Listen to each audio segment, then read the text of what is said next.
Goodbye to the 78th General Assembly of the United Nations on the 5th day. Let's listen to the statements of Demeke, Mekonnen, Hassen, Deputy Prime Minister of Ethiopia. Kabur President. Mr. President, Excellencies, Heads of State and Government, Excellency Secretary General of the United Nations, distinguished delegates, ladies and gentlemen.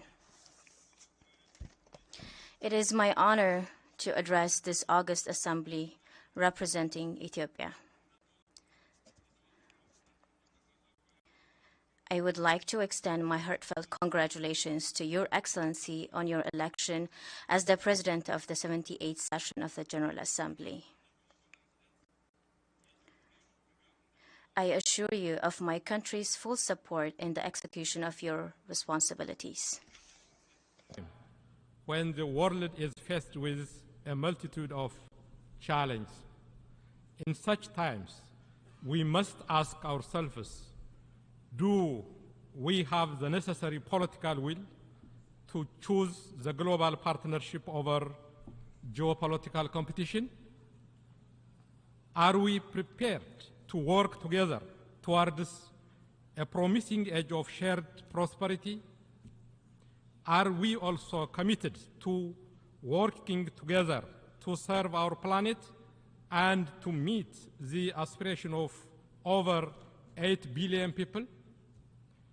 The uncomfortable truth is that we are increasingly witnessing policy choices that escalate tensions, threatening the peace and stability of the world. Poverty and hunger are rising. The progress towards achieving the Sustainable Development Goals of track, pushing the objective of eliminating extreme poverty by 2030 even further behind. The global inflation and the rise in cost of living are undermining development gains, further worsening the challenges of the most vulnerable communities. Investment in human capital and skills development remain critical for developing countries. Climate change continues to cause devastating impacts across the globe. Africa and other climate vulnerable regions are enduring disproportionate adverse effects. The target of mobilizing $100 billion by 2030 to support mitigation and adaptation efforts of developing countries has not been achieved. The upcoming COP28 climate change conference to be held in the United Arab Emirates should thus be seized as an opportune moment to take bold actions. The threat of nuclear weapons is another source of grave concern for humanity. The international community needs to prioritize dialogue to de-escalate tensions and prevent the threat of nuclear weapons. We should also ensure that new technologies such as artificial intelligence are used responsibly in a manner that benefits humanity. The global community can address these challenges through meaningful cooperation. The letter and spirit of the United Nations Charter demands that we come together to tackle this challenge with the highest sense of urgency and partnership. Ethiopia calls on all member states to recommit the Charter of the United Nations. Maintaining the status quo will not advance our shared interest of ensuring peace and prosperity. We should collectively work for an inclusive multilateral system to renew our global solidarity. Mr. President, a new global collective security system that respects the sovereignty of member states and prevents conflict is vital. As a long-time champion and active participant in the UN mandated peacekeeping operations across the globe, Ethiopia underscores that reforming the UN Security Council is not a choice, but absolute necessity. We need a reformed and representative Security Council that is fit for purpose. Allocating permanent seats for Africa, as contained in our continental common position, is politically and morally justified. Ethiopia commends the effort of the UN Secretary General for the financing of the African Union peace support operations from assessed contributions. National ownership of security responsibilities is imperative. For peacekeeping operations to achieve their objectives, robust capacity building support should be provided to national law enforcement structures. Unilateral sanctions and coercive economic measures violate the UN principles and international law. Ethiopia opposes such measures imposed on developing countries and calls for their unconditional removal. We wish to underline that diplomatic dialogue among sovereign nations should be the primary tool to resolve difference. Ethiopia and other developing countries have also been advocating for the reform of the United Nations system as a whole. We call for a more inclusive and effective multilateral mechanism that works fairly for developing countries. The BRICS have championed this call. That is why Ethiopia is grateful to have been invited to join the group. Mr. President, while the world has the financial resources to fund all development targets of the 2030 Agenda, its implementation has fallen behind. Therefore, what we need is firm political commitment and renewed global partnership. The Addis Ababa Action Agenda should also be fully implemented to meet the SDGs. Ethiopia has aligned its 10-year development plan with the SDGs.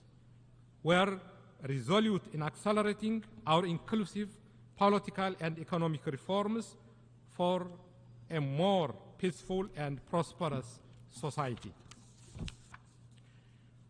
We are also committed to finding comprehensive solutions to the climate crisis.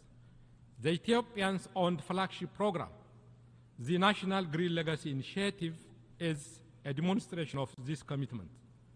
The objective of the program is to cultivate a green culture and ensure the country's development through rural and urban green initiatives.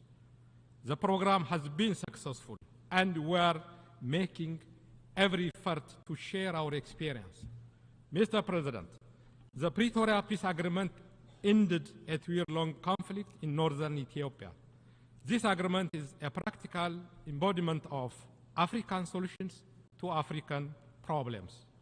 The implementation of the agreement continues to make significant progress, despite some delays in the execution of the disarmament, demobilization, and reintegration process.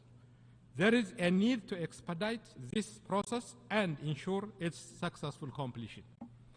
The continued implementation of the agreement is a clear manifestation of the government's commitment to resolving political differences through dialogue and constitutional means. We are also actively undertaking rehabilitation and reconstruction programs in areas affected by conflict. I would like to reaffirm that government is committed to consolidate peace and stability throughout the country. We continue to pursue dialogue for sustainable and peaceful solutions. To ensure accountability, reconciliation, truth-telling, and healing, Ethiopia is finalizing its transitional justice policy.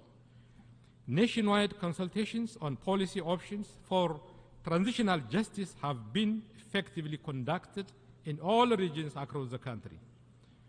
Through the National Dialogue Commission, Ethiopia has also embarked on inclusive dialogue to address past and present societal concerns. We are confident that this would contribute to realizing a prosperous future for all citizens. Mr. President, conflict-induced crises in the Horn of Africa require a regional approach with the support of the international community. We express our solidarity with the brotherly nations of the Republic of Sudan, which is facing difficult times. We are confident that Sudan will find a way to resolve the conflict peacefully and re-establish order. Ethiopia has been supporting the efforts for peace with full respect for the sovereignty and territorial integrity of Sudan. It is important to make sure that all peace initiatives are coordinated. Ethiopia continues to honor its responsibility by promoting regional integration to advance peace, stability, economic cooperation, and people-to-people ties. We are working to materialize the development potential of our region. Ethiopia is determined to cooperate with its neighbors to expand trade, investment, and regional integration through infrastructure development, efficient logistics, and connectivity. Any bottleneck that would constrain shared prosperity of the region needs to be addressed in a concerted approach. Fostering closer partnership is critical to create access to seamless connectivity. Cultivating mutual trust and friendship is the right choice for regional cooperation and interdependence. Regional cooperation positively impacts the lives of people, especially when complemented by well-developed infrastructure projects. The Grand Ethiopian Renaissance Dam is one such project that meets the legitimate development aspirations of Ethiopians and the region at large. Ethiopia welcomes the resumption of the trilateral talks with Egypt and Sudan. We remain committed to a negotiated win-win outcome facilitated by the African Union. Mr. President, Africa is a continent of hope with immense potential for prosperity. The continent has already been implementing its transformative and ambitious Agenda 2063. However, unleashing Africa's potential requires mobilizing domestic and external financial resources. The international financial architecture should be reformed with a special consideration for Africa's needs and priorities. A fast-tracked resolution of Africa's debt crisis and the provision of additional development finance should be top on our agenda. Ethiopia advocates for an inclusive international order that recognizes the contribution of all countries.